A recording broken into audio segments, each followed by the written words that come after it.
Hey, everybody. Welcome back to the Extended Cutline podcast presented by GX3 Media. This is Nate Beyer saying hello. Hi. I guess you can't see me waving. I was waving though. Anyways, I have to remember we're calling this the Extended Cutline podcast. I think that's a decent name for it. Like I said before, a cut line is what we refer to as a caption for a photograph in the newspaper.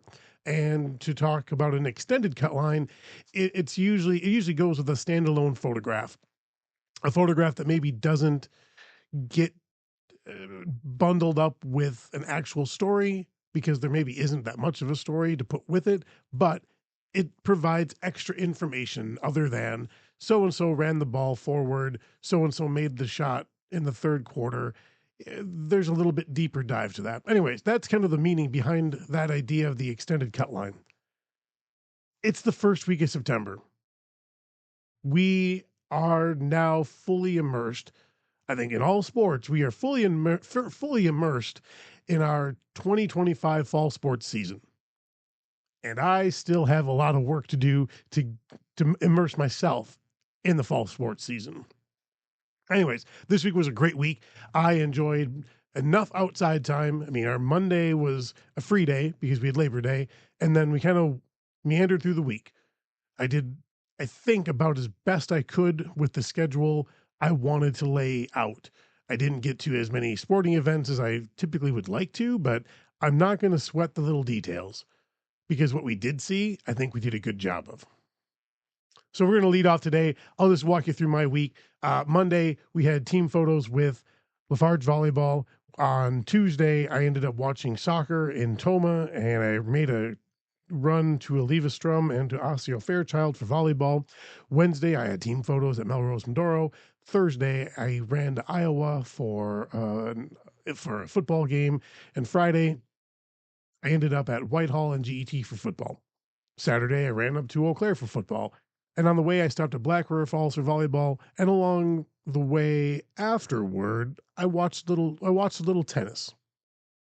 Yes, we've seen a number of sports. We still haven't seen enough soccer. Definitely haven't seen any golf, and we've barely scratched the surface with tennis, especially local tennis. So those are some of the priorities that I need to touch on this week. One of the most painful things I had to do on Thursday was drive past an event in order to get to Lansing to watch Key play football that night. I drove through Viroqua, and I forgot, but I didn't forget.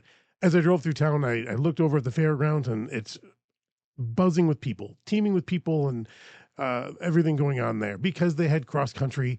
It was a meet that would have been really good for us to be at, but the course doesn't excite me because it's just kind of around the grounds.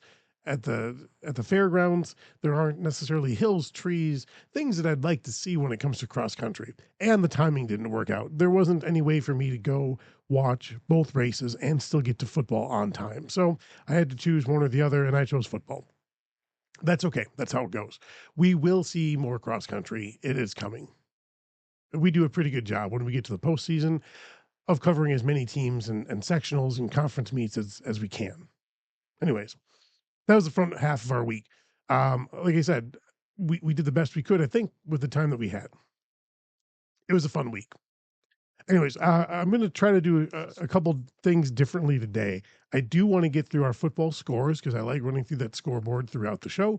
I also want to touch on a couple of key scores from other sports because I think we had a number of conferences have started playing actual conference matchups in volleyball, and for one in volleyball. And I think it's important to kind of hit on some of the highlights that we've had there. So, yeah, I have a little bit of an outline that I'm trying to work through here, and then the order, well, I'll change it as we go. Bottom line is we had a good week. I hope you had a good week as well. Again, if I saw you at a game, great. One of the hardest things that I had to do, again, outside of driving past the event, was not coming back to an event. On Saturday, my goal was to stop at Black River Falls, watch some volleyball early in the morning, head to Eau Claire, watch a couple of events, and make it back for the last maybe two rounds of or the bracket play part of that tournament, and I wasn't able to do that. Things just didn't break my way. And I didn't see enough volleyball there to truly satisfy my wants or my needs. So I do feel like I kind of dropped the ball on Saturday. Again, I put a lot of pressure on myself to perform. And when I come up short or when I mismanage my calendar or my clock, I I mean it sticks with me and it bothers me because I don't get those opportunities again. And we had a lot of local teams at Black River Falls. Again, I love that tournament because it is a long day. It's not one of these tournaments where you're playing three matches and going home and you're done by 1 in the afternoon. I'm sorry. That's kind of a waste of a day. If you're going to show up to a place, go play all day. And anybody that wants to complain about it, I'm sorry. Go watch any club volleyball, this or that. They're playing all day long and they're doing it multiple days in a row. If you can handle it there, you can definitely do it for regular school ball. So I appreciate the fact that Black River Falls hosts a pretty aggressive tournament and everybody ends up with a lot of matches. You get to watch a lot of teams from different areas.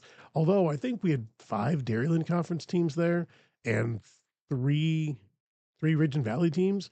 So, I mean, maybe there's not as much variety as some would like, but it maybe is a different opportunity to scout teams from your league. Maybe that's probably the best way to look at it. And that's okay. Again, I give them credit for hosting a big tournament. It's not easy to do. Hosting a tournament, hosting anything isn't necessarily easy, but hosting a big tournament requires a few sacrifices. Number one, athletic director gives up an entire Saturday to do a thing, as do the teams participating. But again, they've kind of signed on for that throughout the season. They're going to go to different tournaments throughout the season. It happens. Anyways, before we get into some scores, I do want to touch on one of the fun things that we're doing with our GX3 media brand. We are trying more video and it is fun. Number one, it is fun, but I also see that you guys are enjoying it as well. I mean, it's fun for me because it's pushing me creatively. But I think you guys are responding on some of the different platforms we're utilizing, and you guys are enjoying it as well. Yes, this week was my tumbling week where we did a quick kind of promo for Cashton's Fall Fest, and I fell through town. It was supposed to, again, the way that we were supposed to do this was I was supposed to fall in different places through town celebrating a fall festival, a festival of falling, even though they actually just celebrate autumn. Anyways, I thought it was a lot of fun.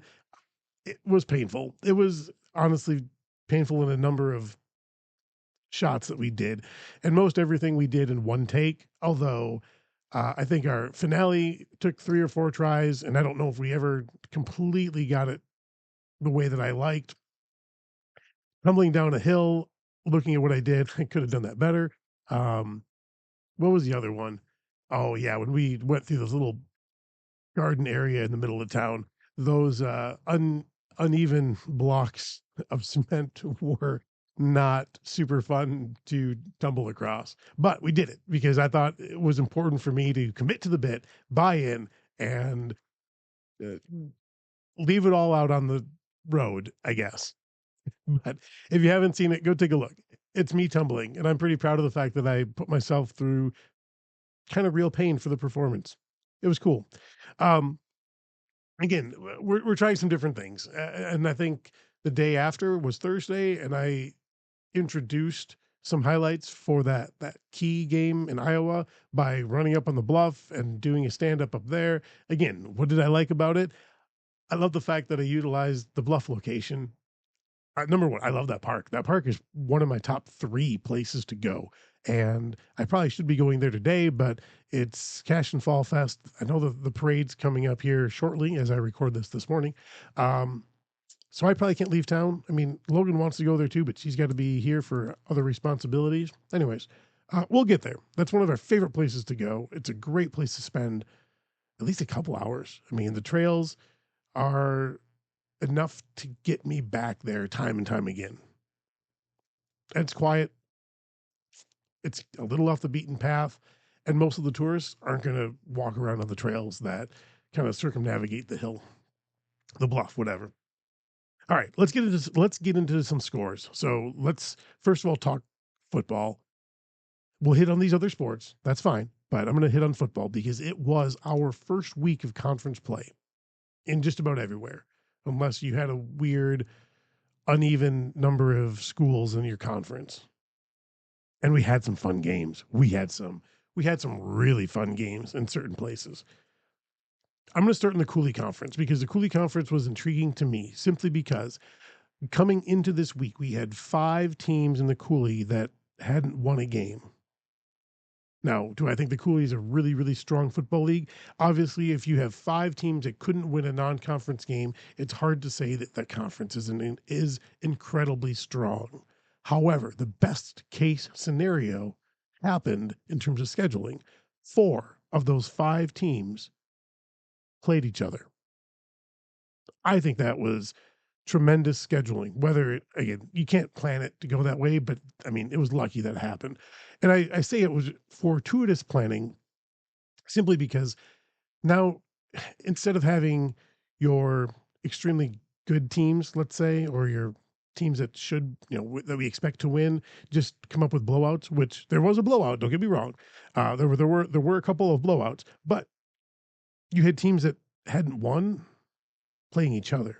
That's a great way to kick off a season. It gives them hope. Whoever wins is going to have a little hope going into week 2 instead of everybody losing who has already lost. You start the conference 0-1, but you're really 0-3 on the season. That's a tough place to be. Anyways, we scheduled 2 Cooley games. I sent Logan to Westby at Black River Falls, which turned out to be a pretty fun ball game. Westby ended up winning 22-14. I went to GET to watch Luther GET. It was a good, fun finish last year, and that's exactly what we got once again. Luther held on to win 28-20. I showed up at halftime. It was, I think, 14-6. So the second half was a lot of fun. GET showed signs of life. Luther showed signs of life and the ability to respond every time GET found a way to kind of close the gap. I thought it was good. Arcadia lost at Aquinas. That was one of our blowouts, 52-6. And Viroqua lost at West Salem, 49-6. But like I said, we had two games with 0-2 teams. That's fun. That was a fun place to start. In the Dairyland, we had 4 teams that were undefeated, and after Friday, 3 of those are now 3-0. Blair Taylor beat Augusta 56-6. CFC blanked Whitehall 33-0. That was the game I was at. I was more impressed with CFC than I expected to be, and I'm hoping I can get them on the schedule again. That was fun to watch. Papanelma beat Independence 42-0. Melrose Mindoro, which was 2-0 coming into the week, lost to Oliva Strum 37-14. So we'll see what happens coming down the way for both of those. Oliva Strum and Melrose Mindoro, I think that they're probably both bubble teams when it comes to the playoffs. I think Whitehall's kind of in that mix as well. I think it's going to be a lot of fun to see when they play each other. Anyways, like I said, we're trying some different video things. We're trying some different video things for us here at the Cash and Record as well. I like going through our weekly What's in the Cash and Record with Logan. She hates it. Don't tell her I said that, but she hates it, and she says every week that she hates it. But I like putting her in front of the camera because I do think that's her brand.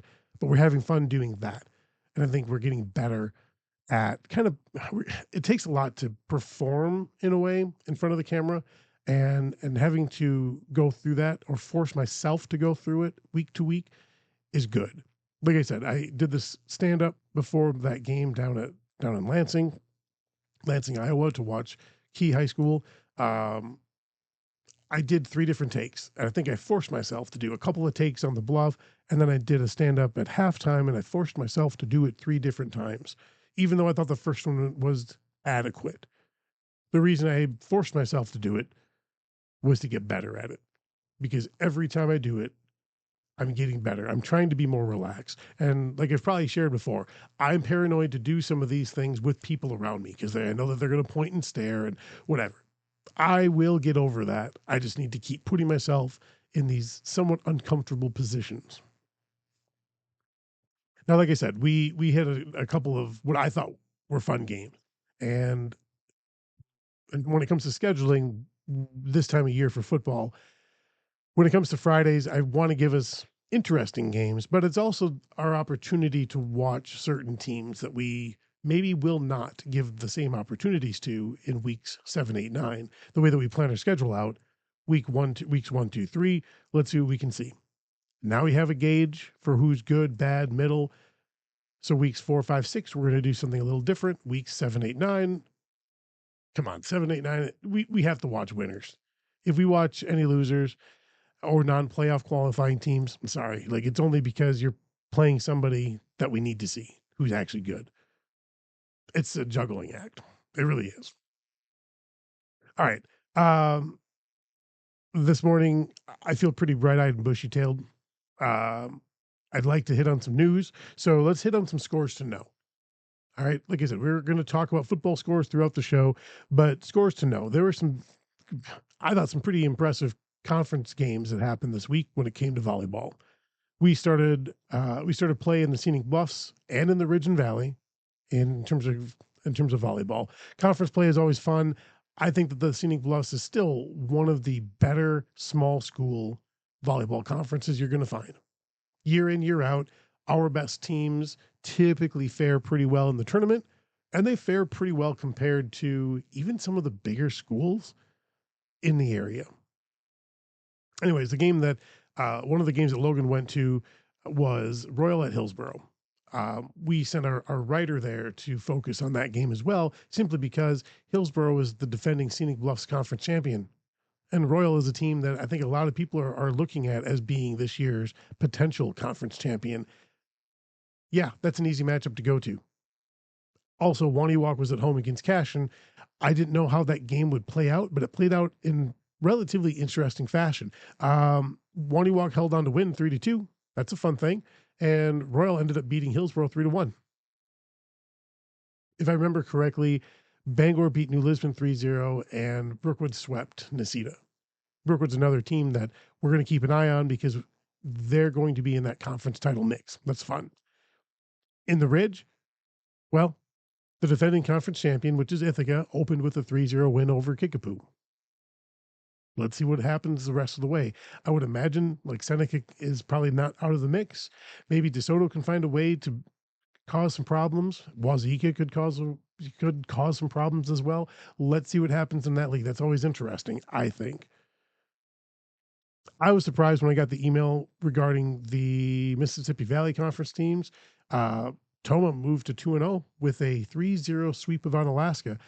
3-0, and if I saw the set scores correctly, it wasn't even that close. So good for Toma for starting out 2-0 on the year. Holman, however, beat La Crosse Central 3-1. Holman's 10-0 to start the season. Now, I know that they bring a lot back from last year's squad. There's a lot of expectation with Holman volleyball. If you haven't seen them, go see them. There are certain teams that need to be seen. Go see them. In the Cooley, we had a couple of interesting matchups last week. I kind of feel as though Viroqua and Westby, well, actually, I didn't count Westby until they came up with a big win against West Salem, but I thought Viroqua would be an interesting team to watch. They went 1-1 last week. They lost to West Salem 3-1. They beat Arcadia later in the week. West Salem, however, dumped a game to Westby. Somehow Westby beat them 3-2. I don't think Westby did much in their opening tournament of the year, which is why I was surprised by this. And that win probably should turn some heads in the Cooley race. Again, it doesn't mean West Salem can't defend their title from a year ago, but that does put more pressure on them. And it keeps that conference race really interesting. So let's see where that goes. And again, Viroqua Westby have to play each other in the next week or two is my guess. I haven't looked at the schedule down the way. That turns into it's already a feud, a good rivalry feud. Let's see what happens when there are some real implications involved as well. I think that'll make it a lot of fun. All right, let's get to a couple other scores here. Let's get our let's get kind of our weirdos that don't really we don't cover the whole conference per se, but I want to make a couple notes. So it's the North Central East. It's an 8-man conference. Thorpe, or sorry, Lincoln beat Thorpe 16-12. That was a game on Friday night. I know we had the option to go. We couldn't make it work with our other schedules. That's okay. Gilman and McDonald are both 3-0 in that conference. We're going to stay north. Let's stay north because I don't want to miss these northern things. In our Clover Belt, I got to go to a Clover Belt game on Saturday. I watched Regis beat Osseo Fairchild. It was 43-0. I left at halftime, and I think it was 29-0 at halftime. It was a wonderful, wonderful morning at Carson Park in Eau Claire. And I keep pushing at people, well, especially the new Regis AD. Hey, this Saturday morning stuff is fine. Thursday night is fine. Non-Friday games, a couple of them every year, are terrific. If we can keep doing it, let's do it. But I always love a nice fall Saturday game. There's something very, very, very different about it. Anyways, like I said, Regis beat Osseo Fairchild 43-0. Duran moved to 3-0 after beating Stanley Boyd 32-6. I listened to part of this game on the radio, Mondovi and Fall Creek. Mondovi held on 34-26. I think Mondovi kicked a field goal right at halftime to maybe go up 17-14. I was listening to WHTL out of Whitehall to try to get some updates on whatever game they were at. So it was a fun call to listen to. The other game in that conference, Elk Mound beat Neilsville 37-6. Does that take care of all my northern schools? I think it takes care of most of my northern schools. Let's also get the South Central out of the way, okay? South Central. Waupun moved to 3-0 after beating Ripon 40-23. Berlin. Oh, okay. I have to read my writing here. Sorry, I was stuck. Berlin beat Nakusa 44-13. Watoma handed Mauston a 34-6 loss, and Wisconsin Dells blanked Adams Friendship 38-0. That takes care of them. Let's cross that off. So today is, I'm recording this on September 7th. It's a Sunday. It's not even 11 o'clock in the morning, and I feel like I've accomplished a lot, and I'll tell you why. Number one, I woke up, and I felt somewhat compelled to take advantage of the beautiful sunshine drifting through our windows. And I said, let's go on the bike trail. And I wrote about this week in one of my column for the Monroe County Herald on Thursday. I talked about my biking adventures a little bit. We ended up with bikes last year. We took advantage of the trail. I really liked taking advantage of the trail last fall, and I'm trying to make sure I make a conscious effort to do that, maybe more this fall, especially this September. So what I'm trying to do is I'm trying to get myself to average 4 miles of biking a day, and I'm going to try to do that throughout the month of September. Last week I missed Monday because it was a holiday, and it was a holiday. I also missed Friday and Saturday because, well, work reasons. So I had some ground to make up. This morning, Logan and I went for what ended up being a 12-mile ride. So I got some of those miles back. We went from our place in Wilton towards Kendall, made it to and through the tunnel. Again, if you haven't been on the Elroy Sparta Trail, it's worth it, especially because of the tunnels. I love being in and around, seeing, visiting, whatever. Those tunnels are cool. I always get a little nostalgic for the past whenever I see them, because how did anybody without modern machinery cut their way through a hill? Like literally chisel their way through a hill. Yes, that's not an easy thing to do. It's something that we would just use machines today, but I'm pretty sure there's a lot of manual labor that happened to make our tunnels. And guess what? It was made well, and those are probably never going to go away. I like that. I've enjoyed biking. Again, if I've talked about it before, I apologize to expand on it, but I did a lot of it, especially in high school. Like I had friends who would jump on bikes and we would go. Eventually they got cars and they would drive, and they thought that driving a car was cooler. But I do remember taking trips and just even biking out on some of the back roads around town. and really attacking some of those hills. Both the upside and the downside of the hills were wild. I do remember biking upstream or downstream in the Kickapoo at some point in time. Yeah, it kind of wrecked our bikes. I remember everything needed to be re-greased and oiled because the water was rough on it. And I don't remember exactly why we did it, but we did it for some reason.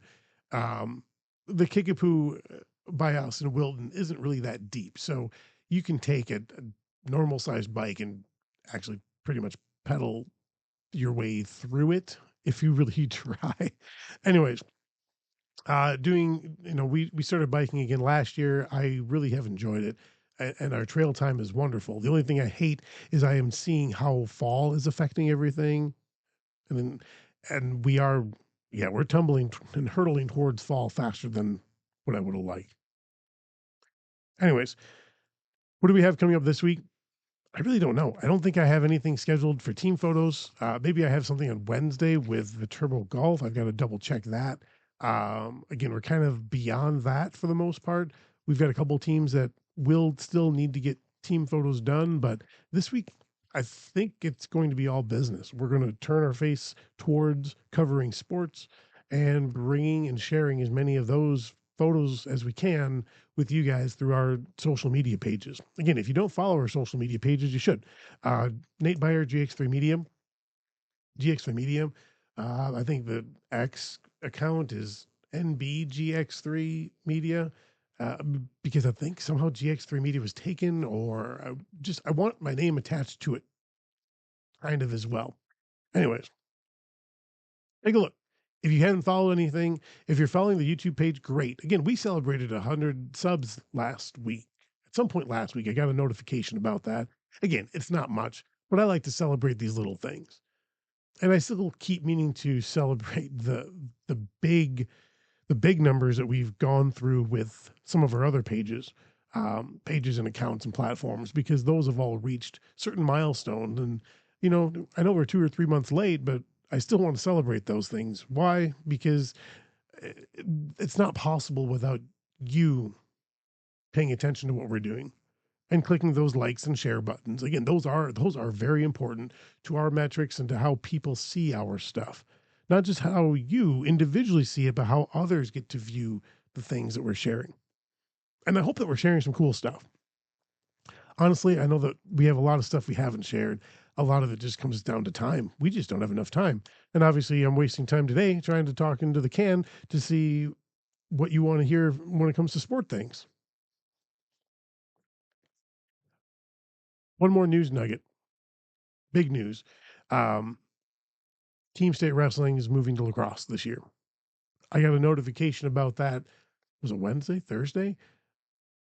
I'm part of the email pile, or whoever, part of the email group that gets the press releases from the WIAA. And that one came down the pipe, like I said, Wednesday or Thursday. And I read it because I'm used to WIAA changes. Typically, I would see something like there's a venue change in 2029 or 2035, something like that. Okay, well, they have to make decisions pretty far in advance. The fact of the matter was, this happened pretty quickly. And I'm sorry, this is happening quickly. This is happening for this year. We are going to have another state tournament on the western side of Wisconsin. Is it cool? Yes. I actually talked to Jason Luloff, the activities director at Holman. I think he's also president of the Wisconsin Coaches Association, or Wisconsin Wrestling Coaches Association for the time being, about that on Friday. I'm going to bring that in a completely separate episode simply because I think that there's a lot to unpack. But I forgot that we were expanding the field of teams. So there will actually be more team state qualifiers this year than what we've had ever before. I think it goes from 4 to 8, if I'm correct, for divisions 2 and 3. Division 1, I think, has always had 8 there, or they've had 8 there for a number of years. Anyways, it was a good discussion to have. It was a good discussion to have Friday morning, and I just can't cut it into this episode. I'm going to give it its own space to breathe. So, is it good news? I think it's great news. I mean, having another state tournament here is a positive thing. I think once you understand and hear the rationale behind it, it does make a lot of sense. The biggest thing being we have more teams. The field house really can't hold more teams than what we already have. And maybe not this year, but next year, I think the girls are going to get their own dual team title thing as well. So you're going to have to expand it even further. Again, the field house just can't hold it. I'm always a proponent for moving stuff out of Madison when it comes to state tournaments. I hate things in Madison, mostly because I just don't think Madison cares that anybody is there. And I think some of these other locations, Green Bay is a great example, they appreciate the WIA and the state tournament showing up. Lacrosse appreciates state track, and they will work hard to keep that there. And honestly, is there really a better facility? So again, having this thing is probably good for wrestling because it's going to include more teams. It's probably good for wrestling in a way because of where it's at. Southwestern Wisconsin has typically been a pretty strong wrestling area. I would say outside of most schools have seen a dramatic decrease in participation in wrestling, but I think that there's a thought process that if you have like a state event and it's more attainable, again, more teams means it's more attainable for your team to get there. Does that help keep the sport going? Does it help to grow the sport? I still think that we have just a certain generation that will not participate in certain sports, and wrestling is one of them. But guess what? We're trying things, and I can't poo-poo that. I like that. But that was a big news this week, which I think is big news this week. All right, let's get through. What do I have here? Okay, I crossed those off. We've got a few more scores to get through. Let's go through some more week 3 football scores. Let's go to my home conference, the Scenic Bluffs. Nobody has a perfect record, but after a surprising week 1 loss, Bangor is now 2-1 after beating Brookwood 37-0. Cashin overwhelmed Necedah 48-6. I guess good for Cashin, considering it was kind of their first Fall Fest game in a few years. They should, honestly, 2 things. That game should have been played earlier in the day because Fall Fest had things going on at the same time as the football game. I hate splitting a local crowd or small local crowd like that. But also, I would love to see Fall Fest kind of revolve around a football game somehow, or to find a way to try to have a football game at home as often as possible during Fall Fest. That's a pretty cool thing. Royal picked up its first win of the year, beating New Lisbon 50-12, and in a kind of surprising win, Ithaca held on to beat Hillsborough 26-21. Now, I did hear that Hillsborough perhaps had a key injury in that game, which maybe led to that. This coming week, I believe Ithaca is at Bangor, so that's an interesting matchup. Let's talk about the Mississippi Valley Conference. A couple of big ones here. Holman beat on Alaska 19-15. Everybody's been talking about that in our area simply because it was 2 local teams with title aspirations and then some. 19-15. Holman found a way to use, I think, like a halfback pass, broke off like a 70-plus yard touchdown throw and catch right near the end of the game. Holman had to overcome 6 turnovers or some such thing. Holman's 3-0. Good for them. Logan ended up winning this back and forth duel with Sparta 43-21. The game was 21-20, I believe, at one point in the third quarter. 21-20, Sparta led. And then Logan went off for 23 unanswered points. And the big one was Central beating Reedsburg. Central, first win of the year, beating Reedsburg, who was ranked, 4th in Division 3, 35-28. However, let's not forget, Toma also picked up its first win of the season, beating Baraboo 19-8. Again, the MVC had a 5-way tie for a conference championship last year. I don't know if that meant that any one of those teams were actually truly good, but it gave us a great conference race. And the way that this kind of sets up, we might get that same sort of thing happening this year. That conference race, everything within that conference, interesting. Interesting games week in, week out. In the Ridge and Valley Conference, Belmont and North Crawford are both 3-0. Belmont beat Highland 42-16, and North Crawford blanked Wisconsin Heights 64-0. I'm excited to see either one of those teams when I get a chance to see them. Uh, I'm curious to see what I get to see. And I know that it's 8-man football, but I do not care. 8-man football is very only subtly different than that 11-man game. And more schools should be doing it. I'm sorry, you can't roll out 25 kids and tell me 11-man football is the right thing to do. It doesn't make sense. DeSoto beat Waniwak Center Weston 42-18, and Kickapoo Lafarge picked up its first win of the year, beating Monticello 56-32. I think this is a great time to talk about my Lansing trip just a little bit, simply because, again, Key plays 8-man football. I know 8-man football is maybe a little more accepted in Iowa. 9-man football is a little more accepted in Minnesota than our 8-man football is here. And anymore, I know people argue, 8-man's not real football or whatever. And I will argue against that any day of the week, simply because I could put you at an 8-man game without telling you it's an 8-man game. And I think it might take you a little while to figure out how it's different, why it's different, or that it is different at all. I remember going to my first 9-man game, which was probably about 10, 12 years ago at Houston, in Houston, Minnesota.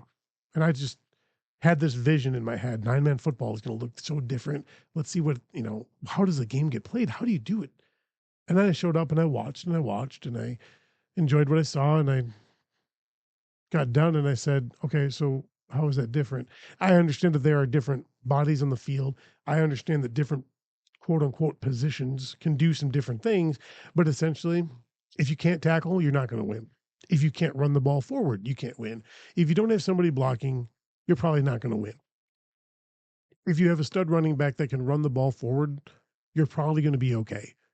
Oh, and everybody tends to score just a little bit more.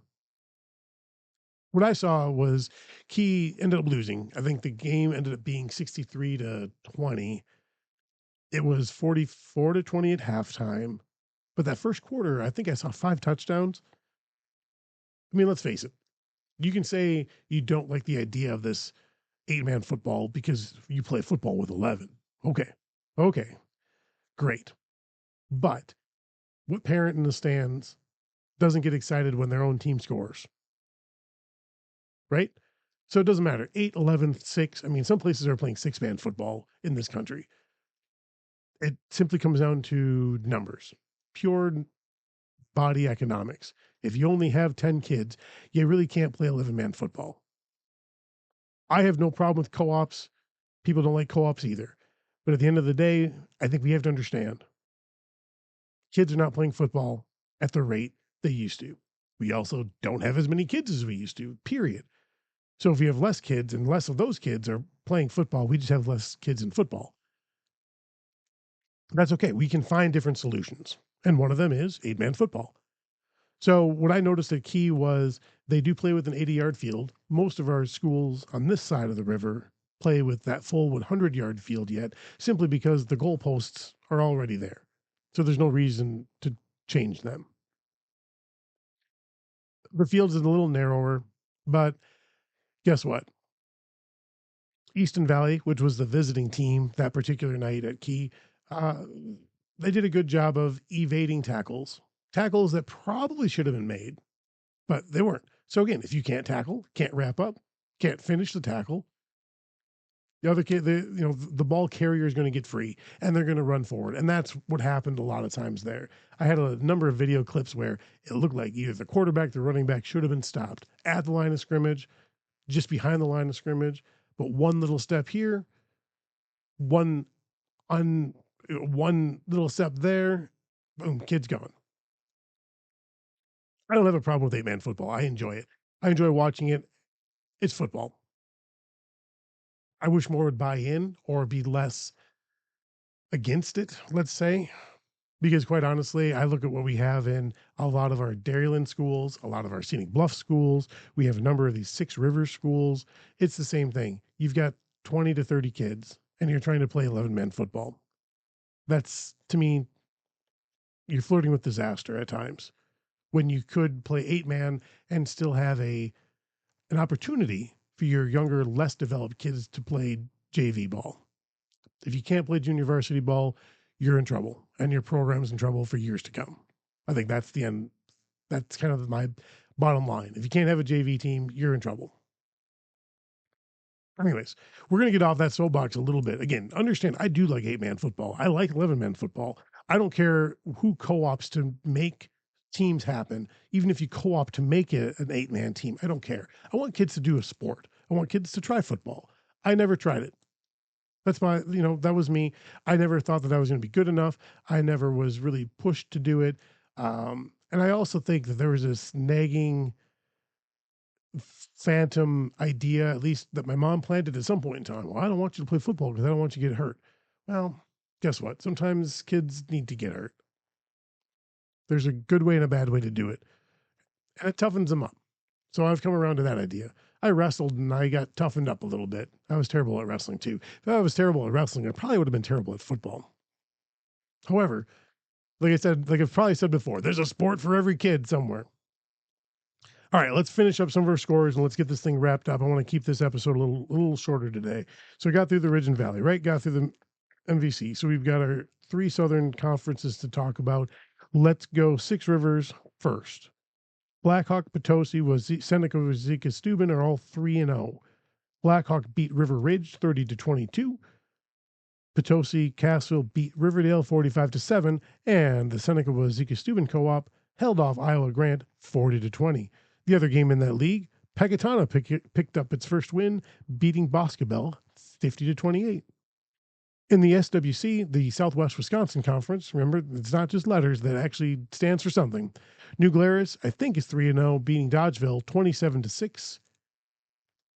River Valley beat Broadhead 42-12, and I'm holding the other 2 scores because these are good games. These would have been fun to be at, right? Richland Center beating Lancaster 27-26. That's Center's first win against Lancaster since 2007, I think. That's almost 20 years. Think about that. Do I wish I was at that game? Absolutely. That would have been a wild time. And they would have celebrated. So again, that affects how we schedule out the rest of the year. Prairie du Chien picked up its first win of the year, beating Platteville 42-41. Once again, that's a fun ball game. Do I wish I was there? Yes. This is why I don't want every game on Friday night, so we can get to more games. But that's me being selfish. I also want to share this product with more people. If you play it on Thursday, Friday, Saturday, guess what? More people can come to your game, and they will. Take some more concessions money. Take some more gate money. Put your product in front of people's eyes. That's the way I look at it. In the SWAL, 2 teams are 3-0. Darlington blanked Mineral Point 56-0. Fenimore beat Southwestern 41-14. Belleville topped Cuba City 26-10. And it looks like Galena beat Benton, Scales Mound, Shullsburg 34-14. Again, they're missing a team in that league, so there's always one school that will play a weird non-con every week. And actually, I would say for the BSMS co-op, playing Galena makes sense. Why? They're right next to each other. Like, they're not far away from each other at all. Galena is in Illinois, if you don't know.